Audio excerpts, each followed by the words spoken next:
नमस्कार रीडर्स, सारांश book blog में आप सबका स्वागत है। आज की किताब का नाम है अभ्युदय वॉल्यूम 2। आज हम देखेंगे इसका रिव्यू और सारांश। आइए तो देखते इसके रिव्यू में क्या है। प्रस्तुत भाग में युद्ध 1 और युद्ध 2 उपन्यास शामिल है।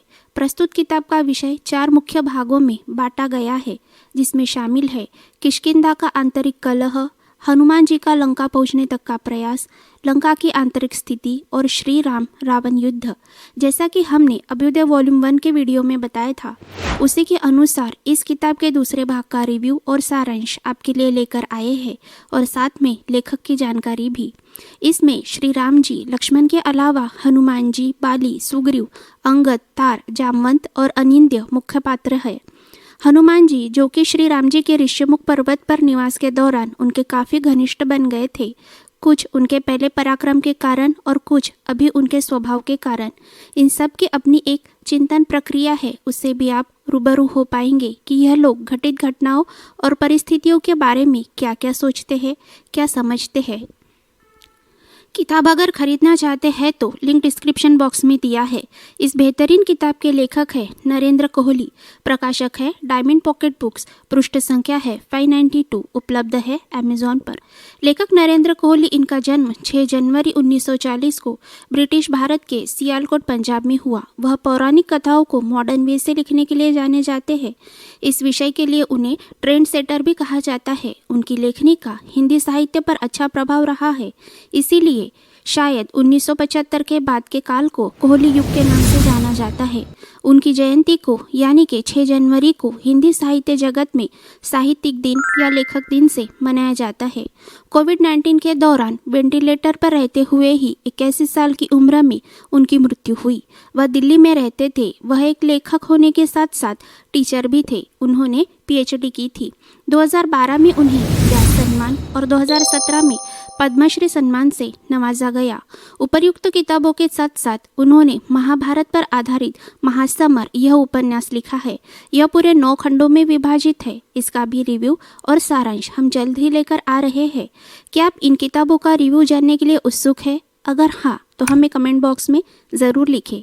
अगर ये किताबें पढ़ी है तो इसके बारे में अपने विचार भी ज़रूर बताएं। स्वामी विवेकानंद पर आधारित तोड़ो कारा तोड़ो यह किताब भी काफ़ी प्रचलित है। उससे भी वक्त मिले तो ज़रूर पढ़िएगा। उनकी और किताबों के लिए आप गूगल पर सर्च कर सकते हैं। आपने अगर उनकी लिखी कोई भी किताब एक बार पढ़ ली, स्पेशली राम कथा, तो आप उनके फ़ैन हो जाओगे। देखिए, कहानी में जो है सो है। मेघनाथ मारा ही जाएगा, वह भी लक्ष्मण जी के ही हाथों। उसमें कोई फेरबदल नहीं होगा, लेकिन बीच के जो प्रसंग रहते हैं उनमें थोड़ा बहुत ट्विस्ट होता है और यही चीज़ लेखक बड़े इंटरेस्टिंग तरीके से लिखते हैं। उन्हें पढ़ना बेहद मज़ेदार होता है। रावण हमेशा अपनी और वानर सेना की परिस्थितियों को धन से आंकता है। वह हमेशा श्री राम जी को कंगला राजकुमार संबोधित करता है। जब वह पहली बार श्री राम जी को युद्ध क्षेत्र में देखता है तो उसके मन में फिर से यही ख्याल आता है कि देखो, बिना रथ के कैसे पीठ पर तूनीर बांधे खड़ा है, कमर में छुरा लटकाए है और कंधे पर धनुष टांगे है और कवच भी कितना फटा पुराना पहना है। जबकि रावण के पास कवचधारी रथ है, उसके सारे आयुध रख में रखे जा सकते हैं। इस अभाव में भी यह लोग उसके साथ युद्ध कर रहे हैं। फिर भी श्री राम जी ने युद्ध के लिए कभी किसी देवता की मदद नहीं मांगी, नहीं तो अयोध्या से ही मदद मंगवाई। उन्होंने दिखा दिया कि जीतने के लिए धन पर्याय नहीं, जन संगठन ज़्यादा आवश्यक है। इसीलिए तो सामान्य लोग इसे अपनी लड़ाई मानकर अपने आप इसमें शामिल होते गए और श्री राम जी की सेना बढ़ती गई। इस न्याय अन्याय की लड़ाई में सबने अपनी तरफ से पूरा सहयोग दिया, चाहे वह नल, नील, जामवंत, सुग्रीव, तार, अंगद या फिर हनुमान जी ही क्यों न हो। नल, नील और हनुमान जी के समंदर के ज्ञान ने श्री राम जी को सेतु बनाने में कैसी मदद की, यह आप किताब में ज़रूर पढ़ें। आइए अब जानते हैं इसका सारांश। पिछले भाग में मंदोदरी ने मायावी का जिक्र किया है। जब रावण सीता जी के अपहरण का स्पष्टीकरण मंदोदरी को देता है, वह कहता है कि श्री राम और लक्ष्मण ने शूर्पणखा का अपमान किया। उसका बदला लेने के लिए उसने सीता जी का अपहरण किया। इस पर मंदोदरी कहती है कि रावण ने बाली से भी अपने अपमान का बदला क्यों नहीं लिया, जबकि बाली ने उसके भाई मायावी का वध किया। अब बाली ने मायावी की हत्या क्यों की? क्योंकि मायावी ने अलका नाम की लड़की को लेकर बाली के साथ छल किया, जबकि बाली मायावी को अपना अच्छा मित्र मानता था। मायावी का वध करने के लिए बाली किष्किंधा के घने जंगलों में चला जाता है। वह 1 वर्ष तक वापस नहीं लौटता है। तब सब लोगों के कहने पर सुग्रीव किष्किंधा का सम्राट बन जाता है। अब हम यह तो जानते हैं कि बाली और सुग्रीव के युद्ध में बाली को श्री राम जी अपने तीर से मार देते हैं। क्यों इन दोनों भाइयों का युद्ध होता है? इस घटना के पीछे क्या कारण है? और बाली के सम्राट होते हुए भी श्री राम सुग्रीव की मदद क्यों लेते हैं?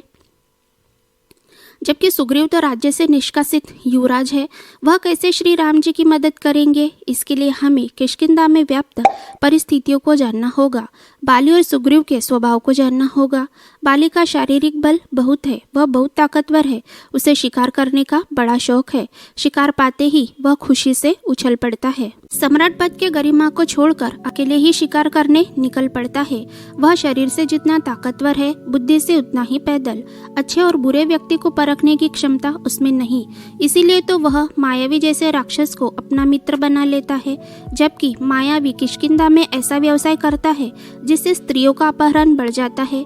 किष्किंधा में कोई भी स्त्री सुरक्षित नहीं रह पाती। गरीब और श्रमिक लोगों पर अत्याचार बढ़ जाते हैं। किष्किंधा का पैसा मायावी के जरिए लंका में जाने लगता है। बाली पूरी तरह विलास में डूब जाता है। इसमें मायावी उसकी मदद करता है। किष्किंधा में अराजकता फैल जाती है। इसके विपरीत सुग्रीव प्रजा का भला जानने वाले व्यक्ति है, इसीलिए बाली की अनुपस्थिति में जब वह सम्राट बनते हैं, राज्य और प्रजा के भविष्य के लिए अच्छे अच्छे कदम उठाते हैं। जब बाली वापस आकर फिर से सम्राट पद ग्रहण करता है तो सुग्रीव का दुश्मन बन जाता है, क्योंकि बाली के हिसाब से सुग्रीव से एक गलती हो गई। वह यह कि सुग्रीव ने अलका को उसके पिता के घर सुरक्षित भेज दिया, जिससे अलका बाली से दूर हो गई। अब बाली सुग्रीव को सोते हुए ही गिरफ्तार कर उसे मारना चाहता है, लेकिन बाली के पुत्र अंगद की वजह से बच निकलता है। अंगद अपने चाचा के विचारों का समर्थक है। अंगद शिल्पी द्वारा सुग्रीव को खबर भेजता है। सुग्रीव ऋष्यमुख पर्वत पर छिप जाते हैं। इसमें उनका साथ देते हैं बाली की पत्नी तारा के पिता सुषेण, भाई तार, जाम्बवान, अंगद और हनुमान जी, जो कि किष्किंधा के एक सामंत के पुत्र हैं, जिन्हें युद्धपति भी कहा जाता है। वे सुग्रीव के सचिव और मित्र दोनों हैं। इधर श्री राम जी के आश्रम में रावण के हाथों मुखर और जटायु की मौत हो जाती है। खोजबीन के बाद सब सबूतों के आधार पर यह निष्कर्ष निकाला जाता है कि सीता जी का अपहरण रावण ने किया है, क्योंकि उसी के पास कवचधारी रथ है और बहुतों ने एक कवचधारी रथ और एक राजपुरुष को एक अत्यंत सुंदर युवती को ले जाते हुए देखा है। वह किष्किंधा की तरफ गया है। अब सीता जी की खोज के लिए श्री राम लक्ष्मण अपनी जनसेना वाहिनी के दो मुख्य लोगों को साथ में लेकर किष्किंधा की ओर चल देते हैं। अब आप सोचेंगे कि श्री राम जी के पास तो जनसेना वाहिनी थी, फिर क्यों उन्हें सुग्रीव की सेना की मदद लेनी पड़ी? क्योंकि जनसेना वाहिनी के लोग उनके गांव के लोकल लोग थे। अगर वह सेना के रूप में श्री राम जी के साथ जाते तो पीछे से राक्षस उनके खाली पड़े गांव और खेतों पर कब्जा कर लेते। वहां फिर से राक्षसों का आतंक गहरा जाता। खेतों में उत्पादन न करने की वजह से खाने पीने की किल्लत हो जाती और इतनी बड़ी सेना के भरण पोषण का भी सवाल खड़ा हो जाता। इसीलिए श्री राम जी जहाँ जाते थे वहाँ नई सेना खड़ी करते थे। सीता जी की खोज के दरमियान उनका सामना कबंध राक्षस से होता है, जो क्रौंच वन में रहता है। वही श्री राम जी को सुग्रीव से मिलने का परामर्श देता है। फिर उनकी यात्रा किष्किंधा की तरफ शुरू हो जाती है। ऋष्यमुख पर्वत पर सुग्रीव भयभीत है। एक तो बाली ने सुग्रीव की प्रिय पत्नी रूमा का अपहरण कर लिया है। उसे छुड़ाने के लिए वे बाली से द्वंद्व युद्ध भी नहीं कर सकते, क्योंकि बाली सुग्रीव से कहीं ज्यादा शक्तिशाली है। वह तो एक ही वार में सुग्रीव को चित कर देगा, और दूसरा, बाली ने सुग्रीव की हत्या करने के लिए लोगों को हायर किया है।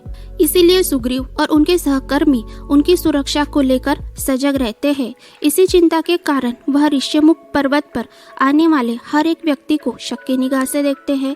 ऐसे में उनकी मुलाकात श्री राम जी, लक्ष्मण और उनके सहायकों से होती है। श्री राम जी सुग्रीव को मित्र मान उनकी मदद करने का वचन देते हैं। यह शायद इसलिए भी क्योंकि सुग्रीव और श्री राम जी दोनों ही की पत्नियों का अपहरण हुआ है। दोनों एक ही दुख से पीड़ित है। दोनों की पत्नियों का अपहरण करने वाले मित्र है, प्रजा का शोषण करने वाले अन्यायी सम्राट है।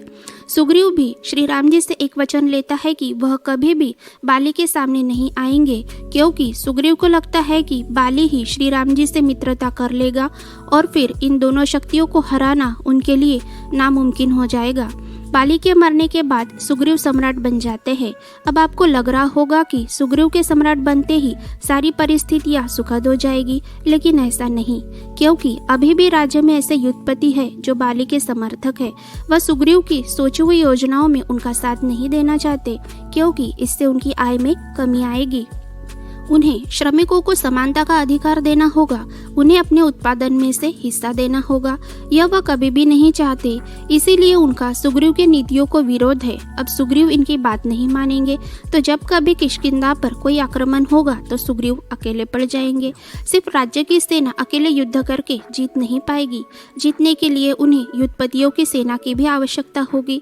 सुग्रीव का मन इस उधड़बुन में फंसा रहता है, उन्हें समझ में ही नहीं आता कि वह क्या करे। ऐसे में उन्होंने खुद को पूरी तरह विलासिता में डुबो दिया।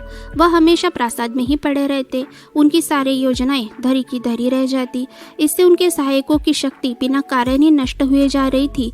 उधर ऋष्यमुख पर्वत पर श्री राम जी सुग्रीव की मदद की राह ही देखते रह गए थे। अब तो 4 महीने की बारिश भी खत्म हो गई थी, बारिश से गीले हुए रास्ते भी सूख गए थे। इन्हीं दिनों श्री राम जी को पता चलता है कि सुग्रीव की शिथिलता के कारण उनके युद्धपति असी गुल्म ने निर्णय लिया है कि उनकी सेना राज्य की सेना पर हमला कर उसका खात्मा कर देगी। यह किष्किंधा का गृह युद्ध था, लेकिन यह खबर श्री राम जी के लिए अच्छी नहीं, क्योंकि इससे वानर सेना का ही नुकसान होगा। फिर वह रावण से लड़ने के लिए कौन सी सेना ले जाएंगे। अब यह सब रोकने के लिए सुग्रीव को सक्रिय करना जरूरी है। इसके लिए श्री राम जी लक्ष्मण को भेजते हैं, क्योंकि वह खुद किसी भी नगर में प्रवेश नहीं कर सकते। अब सुग्रीव को कार्यान्वित करने के लिए लक्ष्मण जी क्या करते हैं, यह किताब में पढ़ लीजिएगा। इसके बाद सुग्रीव एक के बाद एक आदेश देते हैं। इन आदेशों में एक आदेश सीता जी की खोज करना भी शामिल है। वह 4 ग्रुप बनाकर 4 दिशाओं में भेजते हैं। दक्षिण की तरफ जाने वाली टुकड़ी में 20 लोग हैं, जिनका मुखिया अंगद है। इस टुकड़ी में शामिल है हनुमान जी, जाम्बवान, गंधमादन इत्यादि। इस टुकड़ी में खोजी लोग भी शामिल है, जिनको दक्षिण के जंगलों के रास्ते पता है। इसी यात्रा में उन्हें संपाति मिलता है, जो जटायु का बड़ा भाई है। आगे चलकर उन्हें मंदोदरी के पिता का गुप्त स्थान भी दिखाई देता है। उसके बाद सर्वसम्मति से हनुमान जी को लंका भेजना तय होता है। सबको ऐसा लगता है कि सिर्फ वही समुद्र को संतरण कर यानी के तैर कर पार कर सकते हैं। सिर्फ हनुमान जी ही ऐसे हैं जो न कभी थकते हैं न कभी हतोत्साहित होते हैं। उनकी समुद्र तैर कर जाने की यात्रा भी बड़ी अद्भुत है। एक अलग दृष्टिकोण से इसे लिखा गया है। वह उड़कर नहीं तैरकर सागर पार करते हैं। बहरहाल वह सागर पार कर 2 दिनों तक सीता माता की खोज खबर लेते हैं। एक बार उनको लगता है कि रावण ने कहीं उन्हें मार तो नहीं दिया, फिर वह उनकी खोज कैसे करेंगे। या हो सकता है कि उन्होंने रावण की बात मान ली हो और वह राजमहल में ही कहीं या फिर नगर में कहीं उनके सामने आई भी हो और उन्होंने उन्हें पहचाना भी नहीं हो, क्योंकि हनुमान जी ने तो उन्हें कभी देखा ही नहीं था। 2 दिन की खोज खबर के बाद वह सीता जी का पता लगाने में कामयाब हो जाते हैं। उनके साथ संवाद का आदान प्रदान करने में कामयाब हो जाते हैं। हनुमान जी उनको श्री राम जी की अंगूठी देते हैं, तो सीता जी भी हनुमान जी के पास कैकेयी की दी चूड़ामणि देती है। यह वही चूड़ामणि है जो इंद्र की पत्नी शची ने कैकेयी को दी थी। सीता माता की खोज करने तक हनुमान जी भूखे रहते हैं। अपना कार्य पूर्ण होते ही वह अशोक वाटिका के केले के पेड़ों को नष्ट करना आरंभ कर देते हैं। इसी वजह से वह पकड़े जाते हैं। पकड़े जाने के बाद उनके साथ घटने वाली घटनाओं की लंबी फहरिस्त है। वह अपनी जलती पूछ से लंका में बहुत से जगहों पर आग लगाकर हाहाकार मचा देते हैं। इस चक्कर में वह छूटकर समंदर में छलांग लगा देते हैं। वह तैरकर अपने साथियों के पास वापस आ जाते हैं। सीता जी को खोजने के लिए पूरे 20 लोगों की टीम जाती है। सीता जी की खोज के लिए बंदरों ने श्री राम जी की बहुत मदद की थी। इसीलिए शायद श्री कृष्ण जन्म में कृष्ण जी बचपन में अपने माखन का बहुत बड़ा हिस्सा वानरों को दे दिया करते थे, क्योंकि वे जानते थे कि श्री राम जन्म में इन लोगों ने उनकी बहुत मदद की थी। और दूसरा यह कि श्री कृष्ण जन्म में वे एक राजकुमार रहते हुए भी जाम्बवान की बेटी जाम्बवती से विवाह करते हैं, क्योंकि सीता जी की खोज के लिए गई टीम में जाम्बवान भी शामिल होते हैं। श्री राम जी को खबर मिलते ही वह लंका पर आक्रमण के लिए कूच कर देते हैं। अब तक श्री राम जी की जनवाहिनी सेना सिर्फ रक्षात्मक युद्ध लड़ती थी, वह भी उनके लिए अनुकूल जगह पर। इसके विपरीत अब वह लंका पर आक्रमण करने जा रही थी और मैदानी इलाकों में लड़ने वाली थी। लंका के सैनिकों ने आज तक सिर्फ आक्रमण किया था। जीतने के बाद वह लूटपाट कर जीवित वापस आते थे। वह सुविधापूर्ण परिस्थितियों में लड़ाई करने के आदी थे। उन पर आक्रमण होने का यह पहला ही मौका था। युद्ध होने के पहले लंका के आंतरिक परिस्थितियों को जानना बहुत जरूरी है, क्योंकि यही स्थितियां तय करती है कि रावण जीतेगा या हारेगा। रावण ने राक्षसों को छोड़कर बाकी सारी जातियों को कमतर आंका। उसने वानरों को तो खाने में उपयोग में ले जाने वाले पेड़ पत्ती के बराबर भी नहीं समझा। वह समझता था कि यह लोग और श्री राम जी उनके साथ युद्ध करने के बराबर भी नहीं है। इनके पास शस्त्र तक तो नहीं, दिव्यास्त्र की बात ही क्या। उसके पास इंद्र को जीतने वाला बेटा मेघनाथ है, उसी के जैसा शक्ति संपन्न कुंभकर्ण है। बाकी लोगों के साथ साथ ब्रह्मा की शक्ति और महादेव भी उसी के पक्ष में है। इसी घमंड में वह सोचता था कि वही जीतेगा। उसने अपनी शक्ति के दम में श्री राम जी, सुग्रीव, हनुमान जी की शक्ति का आकलन कभी नहीं किया। उसके इसी घमंड के कारण उसके गुप्तचर उसे सही खबर कभी नहीं देते थे। इसका पता गुप्तचर विभाग के मुख्य शार्दुल को तब लगा जब उसने लंका के सागर तट पर उतरे वानर सेना की सही खबर रावण को दी और रावण उससे नाराज हो गया। रावण के नाराज होने का मतलब तो जानते हैं ना। प्रहस्त जैसे चाटुकार मंत्रियों ने रावण को घेर रखा था। वे रावण को वही सुनाते थे जो वह सुनना चाहता था। मेघनाथ जैसे शक्तिशाली पुत्र ने उसका विरोध करने के बजाय उसका साथ देकर उसे मृत्यु की ओर धकेल दिया। रावण ने विभीषण जैसे हितैषी भाई को और उसके सहकर्मियों को लंका से निष्कासित कर दिया और विभीषण की पत्नी शर्मा और बेटी कला को नजरबंद कर दिया। बाद में उनकी हत्या का प्रयत्न भी किया, लेकिन कामयाब न हो सका। रावण के परिवार में ही आंतरिक कलह ने जोर पकड़ लिया था। लंका को वैभव संपन्न जान उसमें रोजगार ढूंढने आए वानरों ने और बाकी लोगों ने श्री राम जी का पक्ष लिया। वे उनसे जाकर मिल गए। विभीषण भी उनसे जाकर मिला, इस शर्त पर कि लंका के प्रजा को कोई नुकसान न पहुंचाया जाए। श्री राम जी ने भी वचन दिया कि सिर्फ उन्हीं सैनिकों के साथ युद्ध होगा जो युद्ध क्षेत्र में आएंगे, और इसी के साथ उन्होंने विभीषण को लंकापति भी घोषित कर दिया। कुंभकर्ण रावण के जैसा ही बुद्धिमान और शक्तिशाली था, इसीलिए वह कुंभकर्ण को एक विरोधी शक्ति के रूप में देखता था।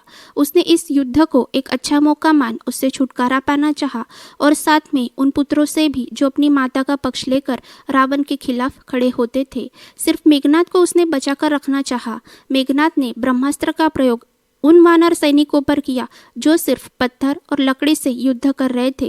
ब्रह्मास्त्र के उपयोग से श्री राम जी के पक्ष के सारे सेनापति और बहुत सी सेना घायल हो गई थी। मेघनाथ दूसरे दिन अपने दिव्यास्त्र से सबको मार डाले, इसके पहले ही लक्ष्मण जी ने उसका अंत युद्ध भूमि के बाहर ही कर दिया। रावण जब युद्ध भूमि में आता था तो चाहता था कि श्री राम जी के पक्ष के मुख्य लोगों के बेहोश शरीरों को अपने साथ लंका ले जाए ताकि उनका सर कलम कर उनके मृत्यु की पुष्टि कर सके। लेकिन जब मेघनाथ ने श्री राम और लक्ष्मण जी के बेहोश शरीर के साथ यह करना चाहा तो तेजधर और उसकी टुकड़ी ने उनके शरीरों का रक्षण करने के लिए अपने प्राणों की आहुति दे दी। अब लंका में सब लोग रावण के खिलाफ हो चुके थे। मंदोदरी के साथ साथ उसकी बाकी पत्नियां और सौतेली माताएं उसको उनके पुत्र शोक के कारण कोस रही थी। अब उसके पास लड़ने के लिए ना तो सेना बची थी और ना ही तो कोई सेनापति। इसलिए फिर उसने जबरदस्ती हर एक घर से युवक को लेकर उसे सैनिक बना दिया। जिसने उसकी बात नहीं मानी उन्हें मृत्युदंड दिया गया। इससे भी लंका का हर एक घर चित्कार कर उठा। आखिर में थोड़े से सैनिकों के साथ वह युद्ध क्षेत्र में आया, लेकिन राम जी के समक्ष टिक न सका और मारा गया। इंद्रदेव भी इनडायरेक्टली इस युद्ध में श्री राम जी की मदद करते हैं, कभी गरुड़ देव के हाथों अमूल्य औषधियां भेजकर, कभी शस्त्र सज्जित रथ भेजकर, क्योंकि अहिल्या के कारण श्री रामचंद्र जी इंद्र से नाराज है। अब यह युद्ध इंद्र के लिए क्यों मायने रखता है यह आप किताब में पढ़ लीजिएगा। युद्ध के बाद बाकी सब लोग अपने अपने गंतव्य की ओर अग्रसर होते हैं। विभीषण से इस वचन के साथ कि वह लंका में एक खुशहाल समाज का निर्माण करेगा। इसी के साथ मिलते हैं नई किताब के साथ, तब तक के लिए धन्यवाद।